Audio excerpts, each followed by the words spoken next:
Hola, ¿cómo están? Muy buenas noches, bienvenidas y bienvenidos a CNN Prime. En esta última jornada del mes de octubre comenzamos de inmediato a revisar titulares. Sigue la brillante participación del Team Chile en Santiago 2023. A esta hora, la Roja Femenina enfrenta a Estados Unidos por su paso a la final panamericana y Santiago Ford ilusiona con subirse al podio a minutos. Ya estamos de disputar los 1500 metros, la última prueba del decatlón. Además, en el tenis de mesa, la dupla de Paulina Vega y Daniela Ortega sumaron otro bronce para Chile. En el plano político continúan las definiciones de cara al plebiscito. En ese contexto, el presidente Gabriel Boric señaló que en el actual proceso constitucional se cometieron errores al igual que en el anterior y que la propuesta está lejos de generar consensos. Por su parte, el oficialismo se reunió con sus consejeros para analizar el texto final, mientras que otros actores como Amarillos ya anunciaron su respaldo a la postura a favor.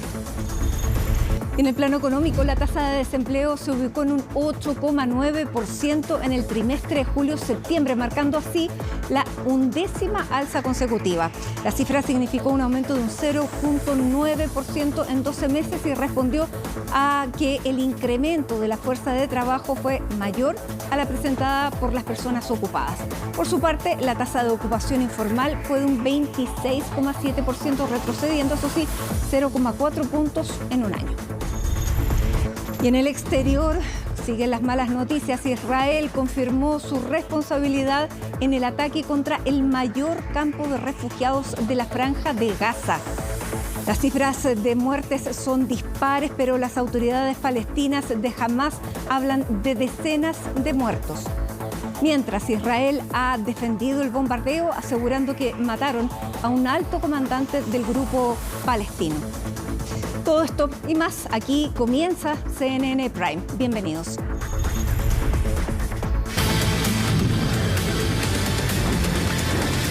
Gracias. Nos vamos al norte porque esta semana se cumplirán 60 días desde el inicio del paro de profesores en la región de Atacama. En ese contexto, el Ministerio de Educación insistió en la necesidad de retomar las clases para no perder el año escolar, mientras que el presidente Boric anunció una reasignación presupuestaria para enfrentar la crisis. Vamos a ver los detalles en el informe de Valentina Nieto.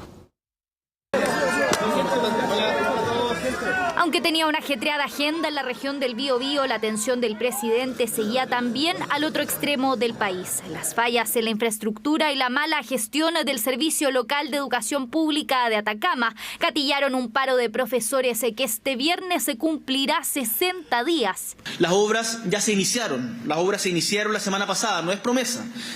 Y siguen entrando nuevos establecimientos en la intervención de estos días. Ya se han intervenido más de 30 establecimientos en Atacama, según el informe de la DEP, e incluso en algunos casos las obras ya terminaron. En total son 46 establecimientos que permanecen en paro y que denuncian los docentes se requieren mejoras. Para eso el mandatario anunció una reasignación presupuestaria acordada con el Mineduc, cartera que espera regresar a las aulas este jueves, pese a que desde el Colegio de Profesores insisten no están las condiciones. Hay una frase que es habitual, ¿no? Que nadie está obligado a lo imposible. Nosotros estamos poniendo todas las capacidades del Ministerio a disposición de encontrar una solución. Vamos a seguir conversando todo lo que sea necesario conversar y esperamos hoy día que quienes tienen en las manos la decisión de retornar a clases hagan la evaluación y tomen esa decisión. Imponer un retorno sin consultar a las comunidades educativas, a los padres y apoderados, a las y los profesores, nos parece absolutamente inaceptable.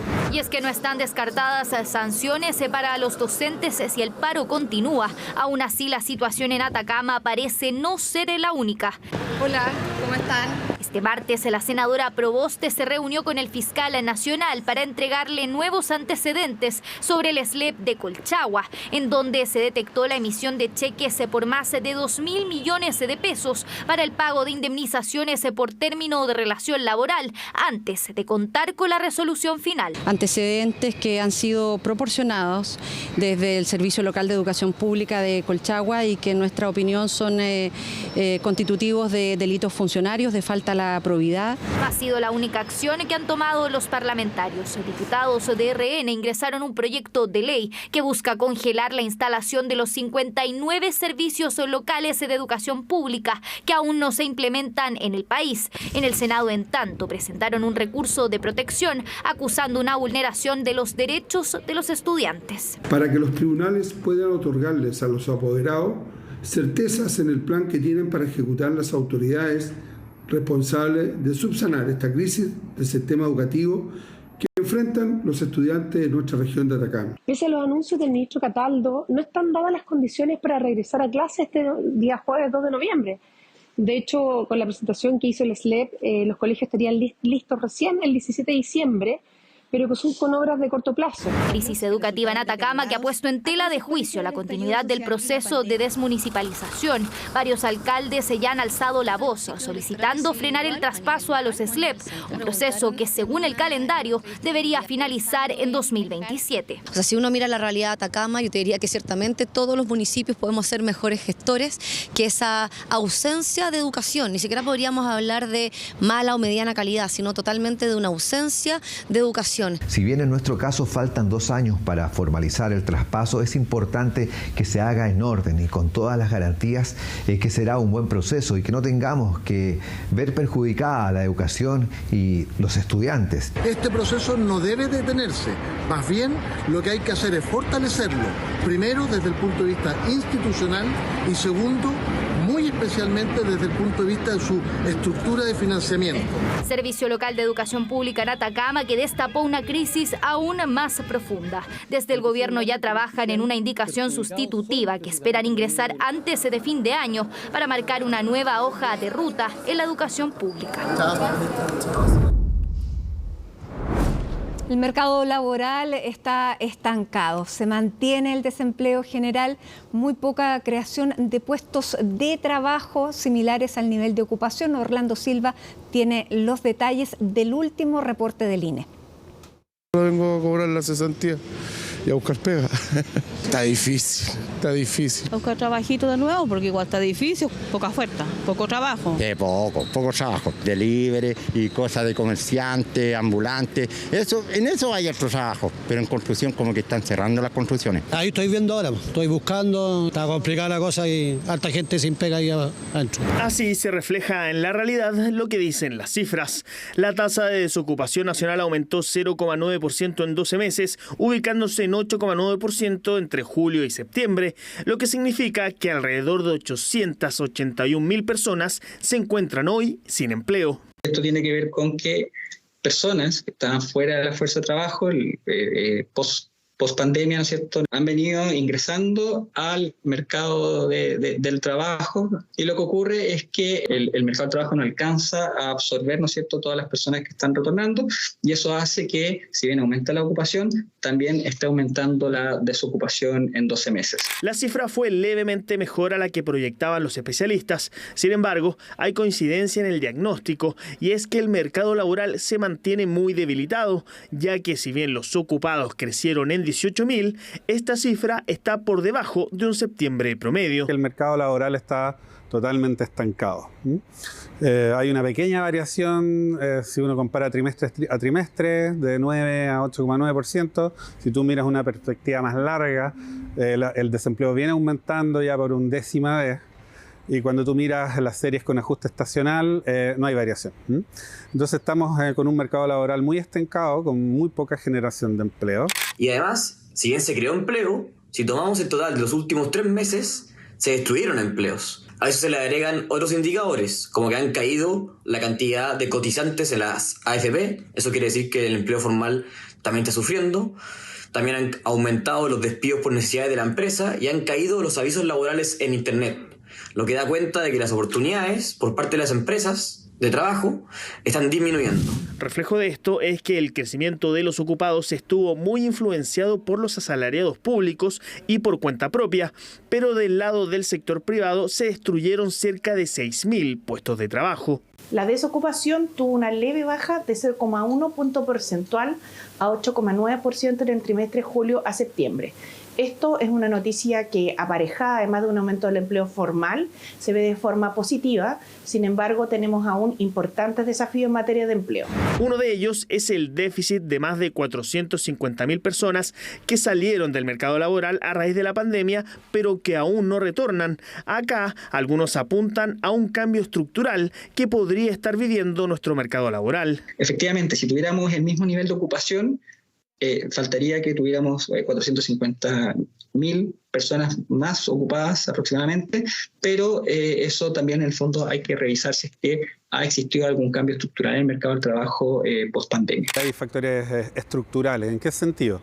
Si tú miras las cifras de empleo en una perspectiva más amplia, el desempleo viene subiendo desde el año 2014. Lo que pasa es que viene subiendo una tasa lenta, ¿sí? Viene tendencialmente aumentando. Obviamente se ve, con la pandemia se pega un pic muy importante, después cae, pero ahora sigue subiendo de acuerdo a ese crecimiento tendencial. Puede que el nuevo equilibrio de la economía sea distinto, ¿eh? No tenemos por qué volver a los mismos niveles y a la misma distribución de empleos que había antes. Hacia adelante y en línea con factores estacionales, el desempleo al menos no debería seguir aumentando y se ubicaría en torno a 8,5% para fin de año. La Corte Suprema rechazó las solicitudes de las ISAPRES para rectificar y anular el fallo sobre las garantías explícitas en salud, GES, un problema que se suma a los cobros excesivos por la tabla de factores. Eso mientras se espera que este viernes el gobierno ingrese indicaciones al proyecto de ley corta de ISAPRES, y vamos a revisar todos los detalles en el informe que preparó Macarena Román. La tercera sala de la Corte Suprema le cerró la puerta a las ISAPRES. El máximo tribunal no dio lugar a la petición de nulidad procesal y el recurso de rectificación de las aseguradoras de salud, que buscaban dejar sin efecto el fallo de agosto que invalidó la última alza de precios que éstas hicieron por las garantías explícitas en salud. Se evidencia que el incidente de nulidad interpuesto ha de ser rechazado por improcedente, puesto que se pretende impugnar por esta vía una materia contenida en un fallo ejecutoriado que no puede ser objeto de revisión por razones que pueden constituir recursos jurisdiccionales. Con esta decisión se debería volver en noviembre a los cobros que hasta octubre del año pasado regían por primas GES. Bueno, yo lo que calculo es que si se rebajan los precios GES durante el mes de noviembre y diciembre, las primeras ISAPRES, 2 o 3, podrían tener problemas al no poder cumplir con los ratios financieros que los obliga la ley y la superintendencia, y por lo tanto en el mes de enero podría declararse la insolvencia de alguna de las ISAPRES. Ahora, esto podría ser cumplido si es que se aprueba el proyecto de ley corta antes de esa fecha. Para algunos expertos es imposible separar esta nueva decisión judicial al reajuste de la tabla de factores y a la millonaria devolución que tienen que hacer las ISAPRES por cobros excesivos. Es imposible que no se mezclen porque tienen el mismo objetivo. Sin embargo, aquí hay una acción de la justicia que está ejecutoriada absolutamente, a diferencia del fallo de tabla de factores. Precisamente para el cumplimiento del fallo de la tabla de factores se propuso la ley corta de ISAPRES, la misma que debería recibir este viernes indicaciones por parte del Ejecutivo. La principal preocupación del Ejecutivo tiene que ser la prestación de servicios de los usuarios de la ISAPRES, que se les pueda devolver la deuda, que logremos enfrentar la implementación de estos 2 fallos de la Corte Suprema con la mayor responsabilidad y al mismo tiempo que dar certeza jurídica, ¿no?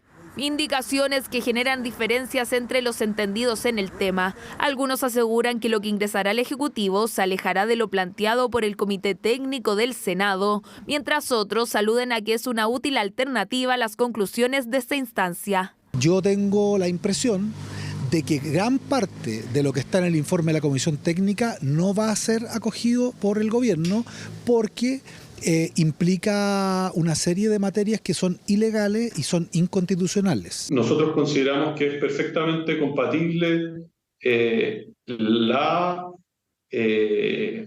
cumplimiento de los fallos permite que no haya un colapso sistémico del sistema. En la Comisión de Salud, que es donde está la ley corta de ISAPRES, se esperan las indicaciones para poder avanzar en una legislación que dé una salida a la deuda de las ISAPRES. La iniciativa también podría dar respuesta en torno al fallo de la prima GES. Por tanto, el llamado es a que el gobierno acoja lo que le hemos señalado, que implemente de manera conjunta el fallo de la tabla de factores y el fallo GES. Espero que obviamente dentro de los 6 meses podamos sacar adelante la ley corta y también abrir la discusión en serio sobre una reforma más estructural al sistema de salud. Ahora, acá hay que ser claros en que el Ejecutivo tiene la primera palabra. Lo que el gobierno haga o diga por ser materias de seguridad social son decisivas en el futuro de este proyecto. Proyecto que podría ser despachado en enero por el Senado para llegar a la Cámara de Diputados y Diputadas. Todo mientras cerca de 3 millones de afiliados esperan una pronta reacción por parte de las aseguradoras, que tendrán que responder por la tabla de factores y la primas GES. Y en política, diversas críticas generó en la oposición los dichos del presidente Gabriel Boric, quien apuntó a la falta de consenso en la segunda propuesta constitucional que se votará el próximo 17 de diciembre. Estefanía Bustamante nos va a contar todos los detalles de estas primeras reacciones del presidente frente ya al texto entregado. ¿Cómo estás, Estefanía? Muy buenas noches.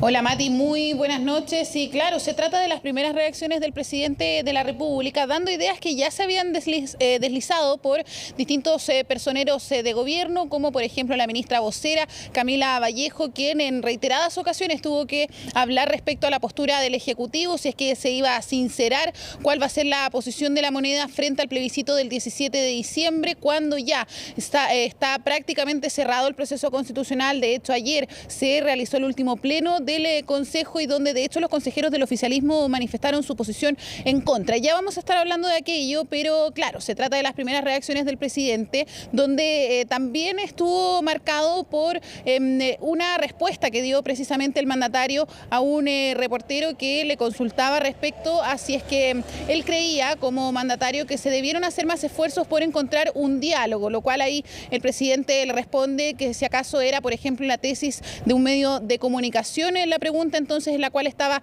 basada. Esto, por cierto, va antecedido de críticas que hizo el mandatario hace algunos días a la cobertura que han hecho, por ejemplo, algunos medios de comunicación. Los invito a que pasemos a revisar esas declaraciones y luego seguimos comentando.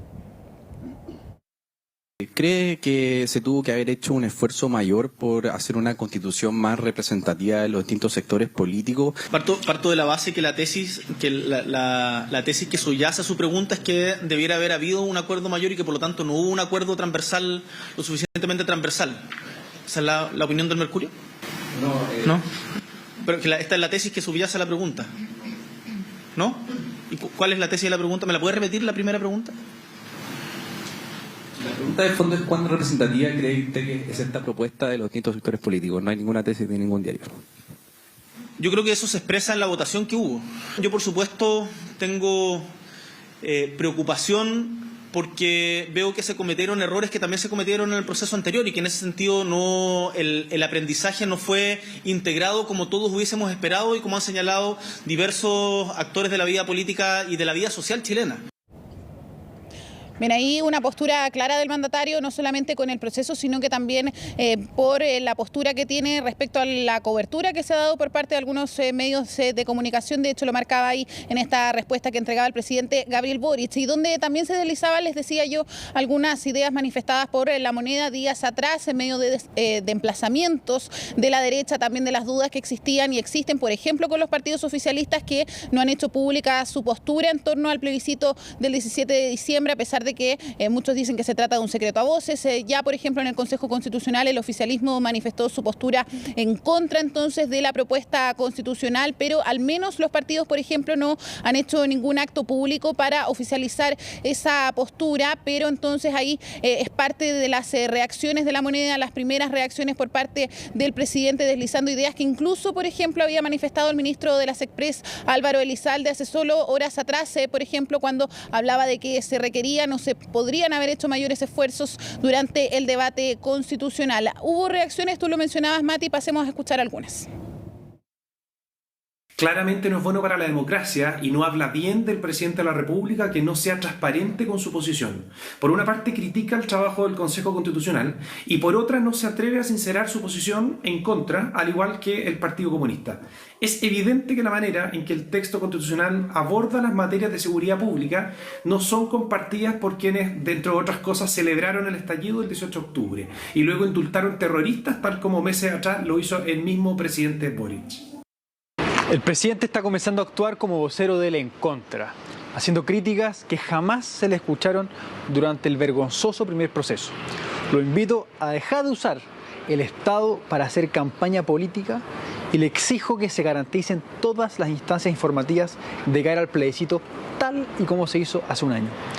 Esta es una constitución mejor que la vigente, mejor que el texto de los expertos y, por supuesto, muchísimo mejor que el texto de la convención rechazada por todos los chilenos.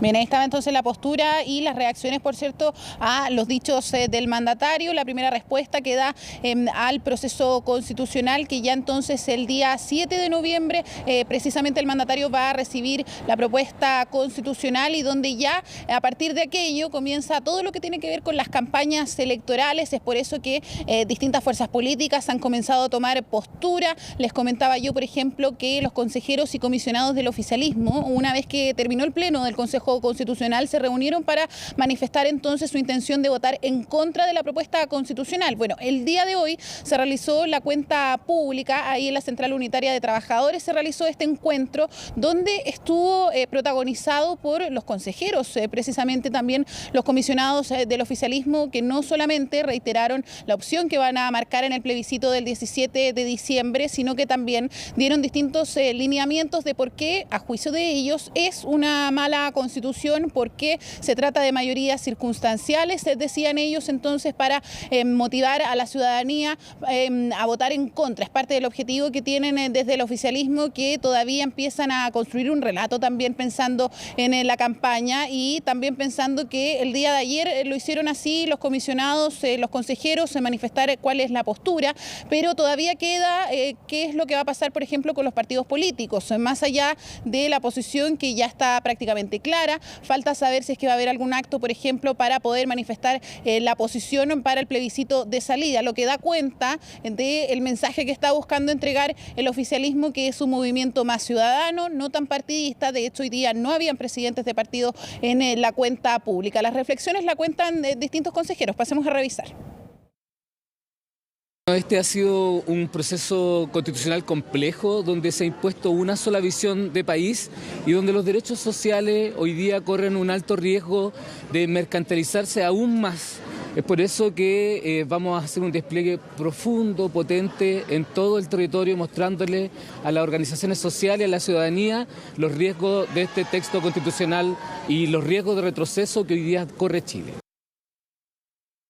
Esta propuesta constitucional no reconoce nuestras legítimas demandas de tierras, de participación política diferenciada y por lo tanto nos posterga y nos excluye para las próximas décadas. Ante eso entonces nosotros vamos a refrendar nuestra votación en contra de esta propuesta constitucional, informándole a la ciudadanía para que adopte la mejor decisión el 17 de diciembre.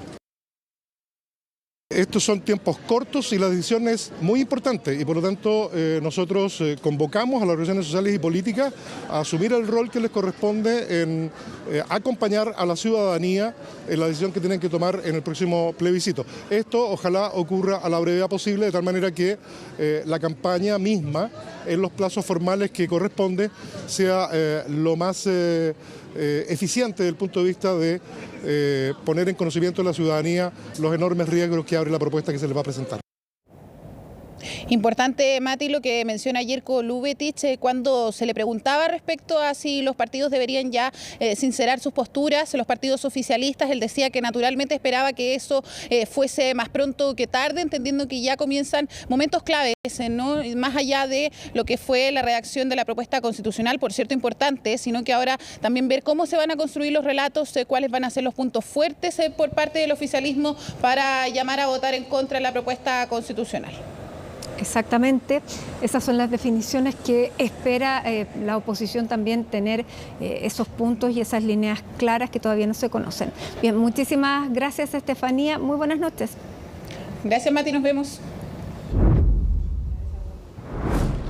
Y mientras se espera la definición del expresidente Eduardo Frei, la Democracia Cristiana informó que respaldará la opción en contra en el próximo plebiscito. Anuncio que ocurrió el mismo día en que Amarillos por Chile anunció que va a votar por la alternativa a favor. Los detalles de las decisiones que se están tomando en la nota de Francisca Cárdenas. De que lo mejor para Chile es votar en contra. La Democracia Cristiana confirmó que respaldará la opción en contra en el plebiscito del 17 de diciembre, donde se someterá a escrutinio la nueva propuesta constitucional. Una decisión similar al oficialismo, aunque no harán campaña juntos. Nos vamos a coordinar con todos aquellos que tengan la misma opción. Sin embargo, creemos que lo mejor para el éxito de la opción en contra es que las campañas sean separadas. La colectividad deberá definir si habrá libertad de acción o no, y están a la espera de algunos históricos del partido, como el expresidente Eduardo Frei Montalva. La libertad de conciencia, naturalmente, es algo que siempre existe, pero eso tiene un límite. No se puede participar en la campaña distinta a lo que defina la Democracia Cristiana.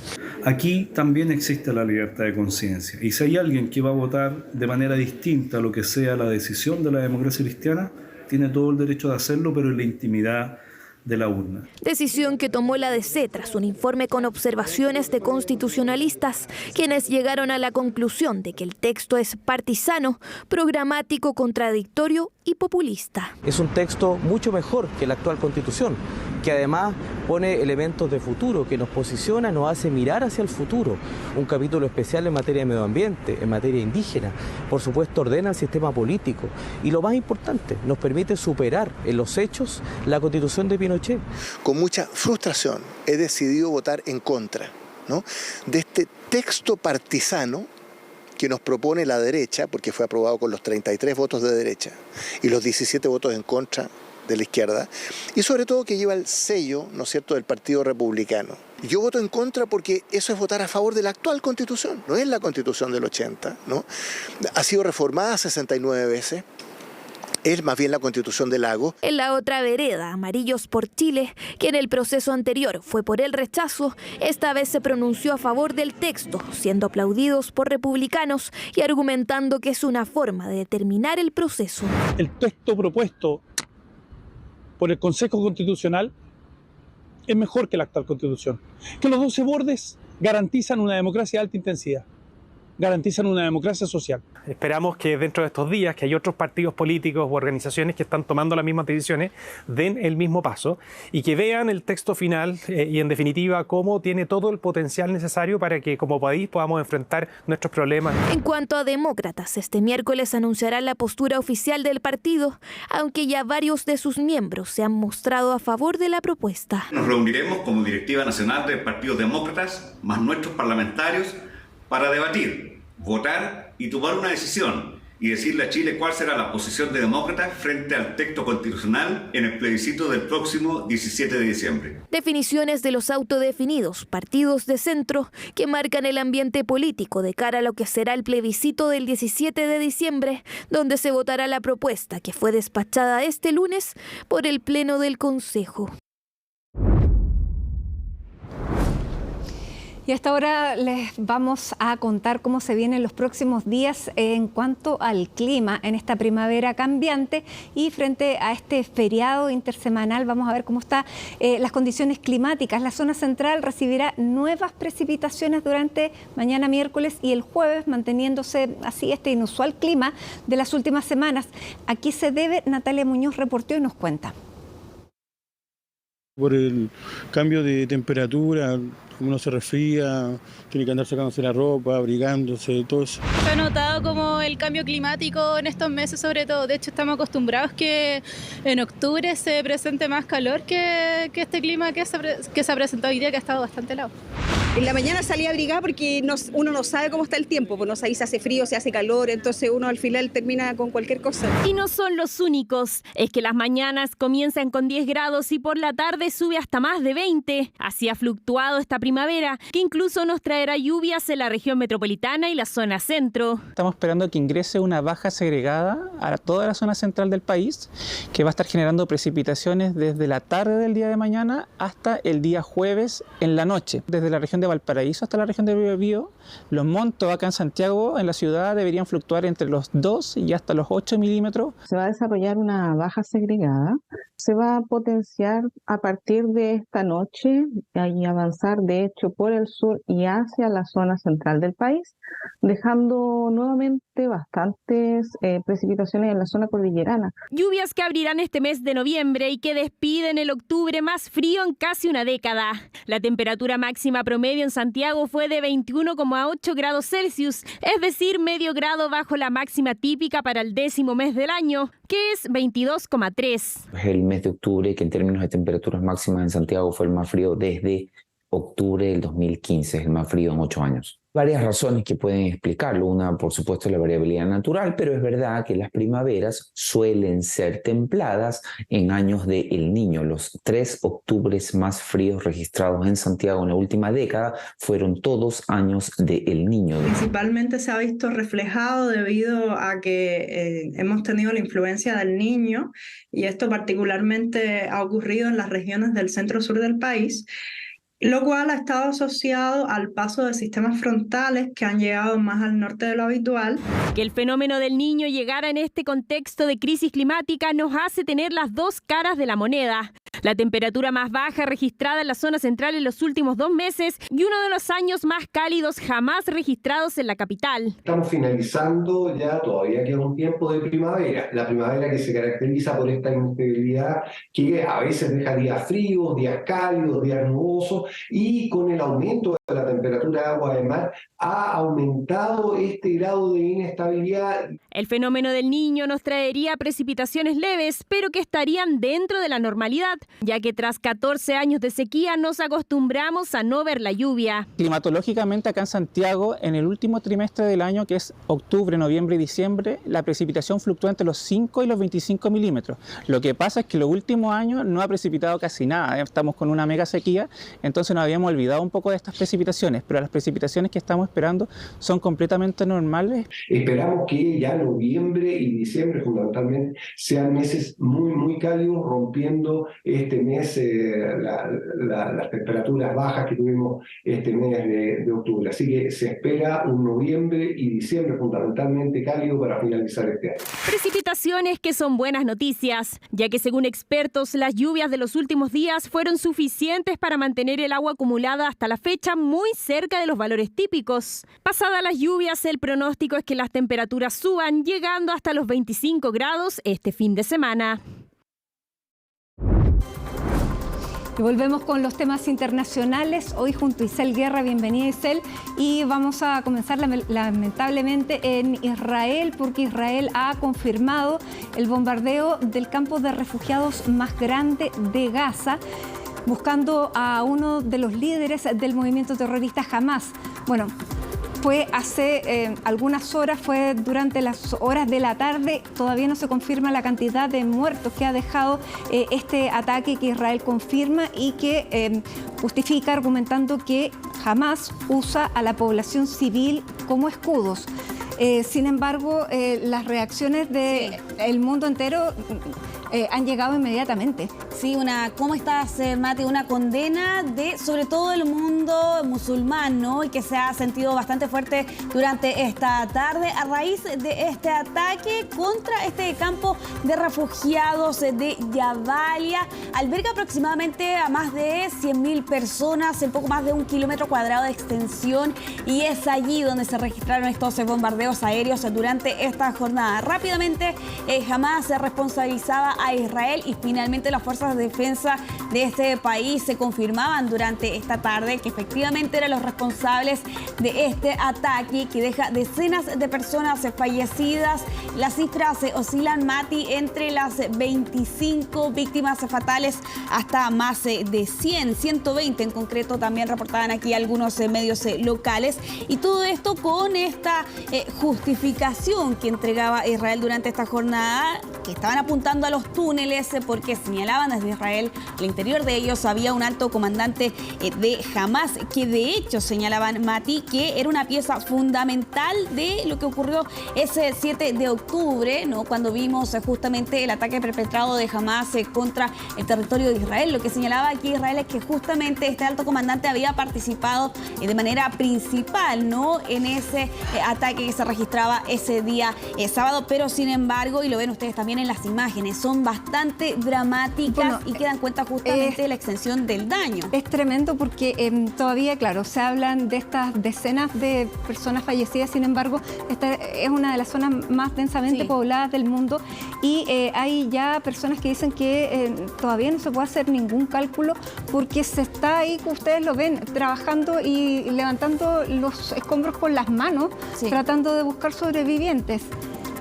Son muy preocupantes estas imágenes porque además comienzan a llegar ya informaciones de otros grupos terroristas de Yemen que estarían apuntando a Israel y eso ya es una extensión de conflicto que nadie quería. Claro, exactamente, ya estaríamos hablando de un conflicto a más de un frente, ¿no? Y sobre todo considerando ya lo que hemos visto en las últimas 3 semanas en el norte de Israel, con Líbano, en el caso concreto de Hezbollah, y todo esto cuando durante las últimas horas también el primer ministro de Israel, Benjamín Netanyahu, ha descartado la posibilidad de llevar a cabo un alto el fuego en los próximos días. Los detalles de esta dramática jornada los vamos a revisar en el siguiente informe que preparó Belén Saldías.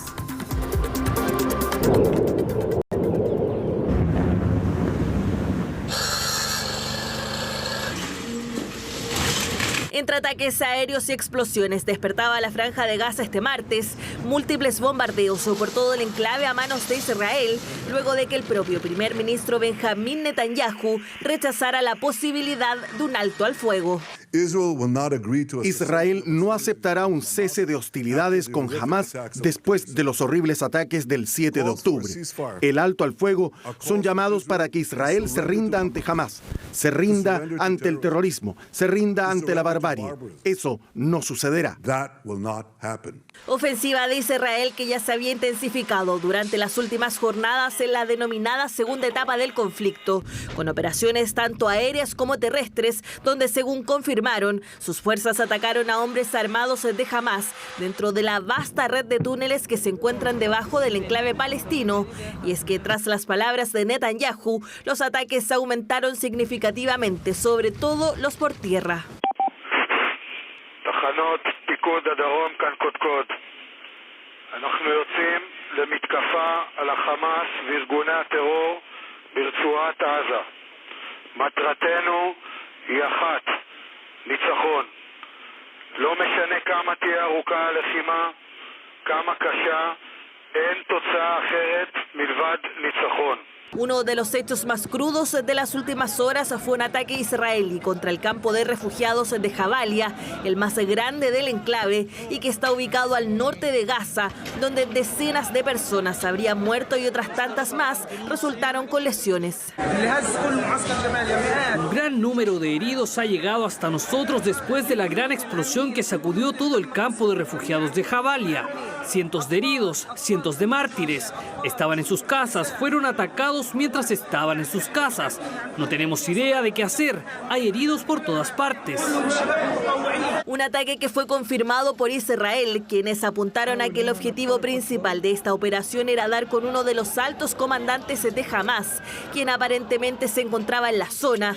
El grupo palestino lo niega. La infantería y las fuerzas blindadas aseguraron un bastión central de Hamas en la Franja de Gaza, parte occidental de Jabalia. Esta fortaleza sirvió como centro de entrenamiento entrenamiento para la masacre del 7 de octubre y cómo pasó a la costa, desde donde partieron más terroristas para perpetrar la masacre. En el curso de los combates, eliminamos a muchos terroristas y destruimos su infraestructura. Una situación que además se hace aún más compleja, puesto que los suministros con los que cuentan los recintos asistenciales en toda la franja de Gaza son cada vez más escasos y los heridos continúan aumentando cada día. 3 camiones con suministros médicos llegaron al centro médico Nasser. Incluían algunos medicamentos y soluciones necesarios en caso de emergencia. Sin embargo, todavía necesitamos ciertos artículos. La mayoría de estos artículos ya se han consumido, específicamente los medicamentos anestésicos, que hemos solicitado varias veces reponer.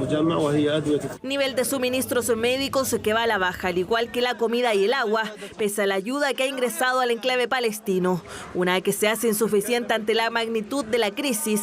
Desde la Organización Mundial de la Salud ya advirtieron sobre esta situación y apuntaron a que el panorama se proyecta como una inminente catástrofe de salud pública. La gente en Gaza no tiene lo suficiente. Se encuentran en una situación terrible en este momento, bajo asedio, con casi todas las líneas de suministro cortadas. Y si tienen el 5 o el 6% de los suministros, creo que no importa. Necesitan mucho más. Y estamos en condiciones de proporcionar esto. Si tenemos acceso humanitario, si tenemos una pausa humanitaria, podemos suministrar estas cosas. Todo es posible, pero necesitamos el acceso. Un panorama que podría traer como consecuencia el aumento del número de muertos, que ya supera las 8.500 personas, según las estimaciones que se han podido realizar, donde además las principales víctimas son niñas, niños, mujeres y adultos mayores.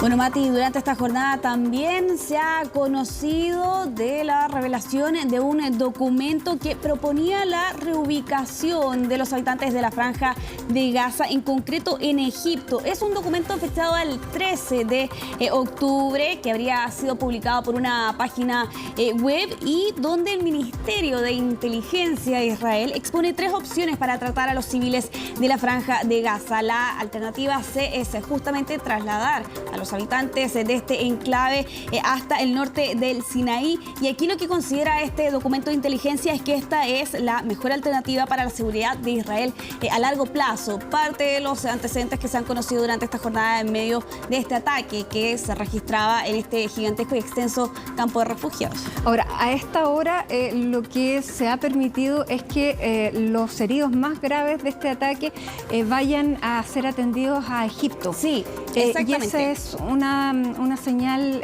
bien poderosa también en cuanto a la gravedad del ataque que sufrió este campo de refugiados, sí. y poder saber efectivamente si este líder de Hamas fue efectivamente asesinado en este ataque. Claro, hay que tener en cuenta aquí, lo hemos visto en estas 13 semanas de conflicto, ambas partes tienen sus propias versiones y justamente ocurre en este caso, ¿no? Con Israel, que asegura haber asesinado a este alto comandante de Hamas, pero al mismo tiempo este grupo palestino señala que ni siquiera estaba en ese lugar y de hecho acusan a Israel de justamente justificar este ataque por medio de esta declaración que entregaban durante esta jornada. Para el día de mañana está previsto la reapertura del paso fronterizo de Rafah, pero es lo que tú bien señalabas, Mati, ¿no? Es para que puedan salir un grupo importante de personas lesionadas. Se trata de pacientes palestinos que serían tratados en los hospitales de Egipto, y todo esto cuando hemos visto varias dificultades para el ingreso de ayuda humanitaria.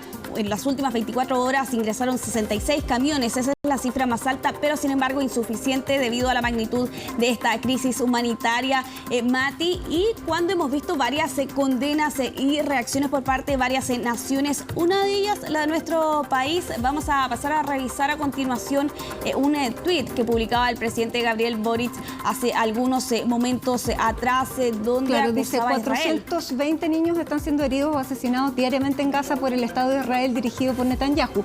No son daños colaterales de la guerra contra Hamas, sino sus principales víctimas junto a civiles inocentes, principalmente mujeres. ¿Cuál es la fuente? La directora de la UNICEF, Organismo de Naciones Unidas. Desde Chile hemos enviado apoyo humanitario a Palestina, apoyando las acciones que están impulsando la ONU para que haya un alto al fuego, y seguiremos buscando vías de colaboración para detener esta masacre.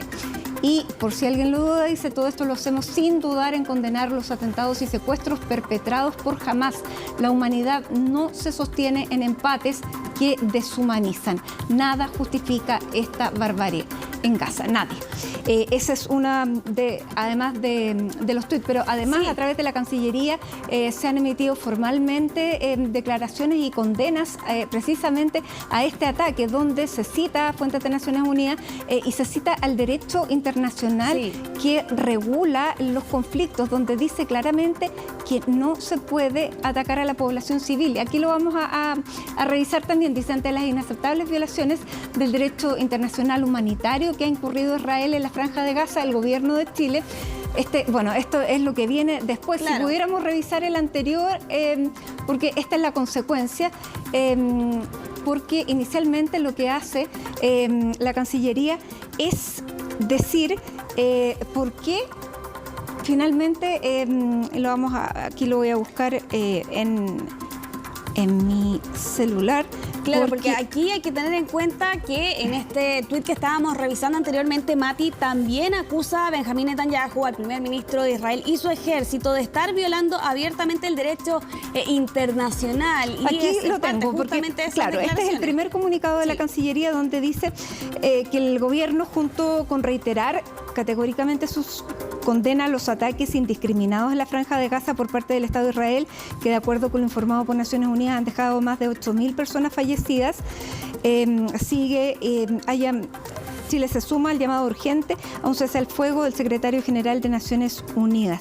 Chile reitera la obligación internacional que pesa sobre todas las partes en conflictos de respetar los principios de distinción, precaución y proporcionalidad, conformidad con el derecho internacional que regula los conflictos armados y de ese modo evita la existencia de crímenes de guerra. Chile respalda las declaraciones formuladas con fecha 29 de octubre por parte del fiscal de la Corte Penal Internacional, indicando que Israel debe cumplir las obligaciones legales que emanan de las leyes que regulan los conflictos armados. La legítima autodefensa de un Estado no autoriza el ataque a civiles y siempre debe ser ejercida en el marco del derecho internacional humanitario. Ahí sigue el comunicado, esas son las razones y lo que habíamos mostrado en este último comunicado de la Cancillería, donde informa que llama a consultas al embajador de nuestro país en Israel, Jorge Carvajal. ¿Qué significa esto en lenguaje diplomático? Significa que el país llama a su embajador en la sede que está representando, lo llama a Santiago por un tiempo indefinido, y es una señal importante de protesta frente a un hecho determinado, que en este caso es esta violación al derecho internacional. Sí, y con otras reacciones diplomáticas que hemos visto también durante esta jornada. Es el caso, por ejemplo, Mati, de Bolivia, que durante esta tarde también anunciaba la ruptura de las relaciones diplomáticas con Israel, y era de hecho el vicecanciller de ese país quien justamente hacía el anuncio durante esta jornada. En lo que ellos calificaban era una decisión en base al repudio también y a la condena a lo que ellos calificaban era una agresiva y desproporcionada ofensiva militar israelí. ¿Qué pasa con Estados Unidos? Bueno, Estados Unidos ha mantenido hasta ahora silencio, pero ya hay voces que se levantan diciendo que esto puede traer repercusiones a sus propios ciudadanos en todo el mundo. Por lo tanto, está llamando también a que se haga un llamado a la cautela de Israel. Sí, exactamente. Y lo veíamos también hace algunos días atrás, el propio secretario general de la ONU, Antonio Guterres, que también era bastante crítico en la respuesta que ha adoptado Israel en estas últimas 3 semanas. Durante esta jornada también Hamás ha anunciado que en los próximos días va a liberar a algunos rehenes extranjeros con varias incógnitas que de todas formas se quedan sobre la mesa. Primero, no señalan cuántos serían estos rehenes que serían liberados. Tampoco se habla de nacionalidades, así como tampoco señalan la fecha exacta de cuándo se va a llevar a cabo justamente esta liberación. Señalan que va a ser en los próximos días, pero en este comunicado mencionan que esto responde a la intervención de algunos países. Recordemos, por ejemplo, que en el caso de las primeras primeras 2 mujeres que fueron liberadas, 2 estadounidenses, una madre y una hija. Participó allí Qatar, ¿no?, en esas negociaciones, en esos diálogos para poder lograr justamente la liberación de estas 2 mujeres. Posteriormente otras 2 mujeres fueron liberadas hace algunos días atrás. Exactamente, pero la cifra se mantiene aproximadamente en 240 personas. Hace varios días atrás hacía un catastro, ¿no?, de quienes podían estar al interior y señalaban que al menos 20 niños y entre 10 a 20 personas adultas mayores serían parte de este grupo de 240 personas que son lamentablemente no parte de este grupo de rehenes, Mati. Vamos a finalizar esta revisión internacional en California y un gigantesco incendio forestal que se ha registrado en los últimos 12 días y que deja miles de personas evacuadas producto de esta situación con este incendio forestal bautizado como Highland. Esto se ha registrado en el condado de Riverside y que se ha extendido rápidamente, Mati. Comenzó el día de ayer al mediodía y ya llevaba aproximadamente 5 hectáreas. Sin embargo, para hoy día en la mañana se registraban 890 hectáreas consumidas y sin ninguna opción o posibilidad aquí de que parte de estos incendios forestales se fueran contenidos. Eso ha llevado a que se emitieran órdenes de evacuación. Aproximadamente 4.000 personas han sido evacuadas en las últimas horas y con varias órdenes de advertencia a la población que vive en esta zona de California ante la eventualidad de que tengan que evacuar justamente sus hogares en las próximas horas o días, y esto debido a las condiciones meteorológicas que se registran en esta zona. Vientos de más de 40 kilómetros por hora, incluso con rachas de 50 kilómetros por hora y una humedad entre el 5 al 15%, lo que hace efectivamente muy fácil, ¿no?, la propagación de este gigantesco incendio forestal que ha avanzado bastante en las últimas horas. Bien, muchísimas gracias, Isel, por toda esta entrega informativa. Nosotros nos vamos a la pausa porque afortunadamente todavía tenemos este ánimo que nos han traído los Panamericanos y queremos seguir compartiendo con ustedes los logros, las medallas y por supuesto la última medalla de oro que acabamos de ganar ahí en la final del decatlón. Así que al regreso de la pausa, Rodrigo Herrera con todo el detalle de la jornada. No se vaya. 22 horas con 16 minutos, llegamos al final de las noticias aquí en CNN Prime, pero los invitamos a seguir en nuestra sintonía porque ya llega toda la información del tiempo con esta primavera cambiante en CNN Tiempo. Luego viene Futuro 360 y después de Futuro llega Fernando Paulsen con Última Mirada. Hoy día el invitado es Ignacio Walker. Así que me despido, que tengan muy buenas noches. Martes 31 de octubre, lo había olvidado, así estuvo nuestro país y el mundo. Somos CNN Chile. Ahora sí, muy buenas noches.